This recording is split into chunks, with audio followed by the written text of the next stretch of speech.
ጋችሁ ሼር እያደረጋችሁ የእናትን ዩቱብ ቫይራል አውጡላት፣ ቫይራል አውጡላት ማለት ነው። በጋዜጠኝነት በቅርቡ ከች ትላለች።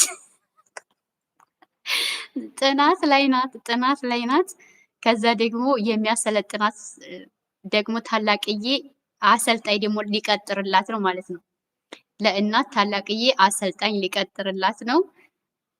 ስለዚህ ላይክ እያደረጋችሁ ሼር እያደረጋችሁ ቻናሉን ወደ ላይ ከፍ ከፍ ከፍ ኦኬ እና አሳድጉልኝማ፣ ቻናሌን አሳድጉልኝማ። ከዛ ኢትዮጵያ ደግሞ በቅርቡ ሄዳለሁኝ። አባይን አስጎበኛችኋለሁ። ከዛ የተወለድኩበት ሀገር ሄዳለሁ ኢንሻአላህ። አሁን ግን ያው ሌላ ቦታ ነው ያለ ነው፣ ግን የተወለድኩበት ሀገር ደግሞ ምርጥ ሀገር ነው። እሱንም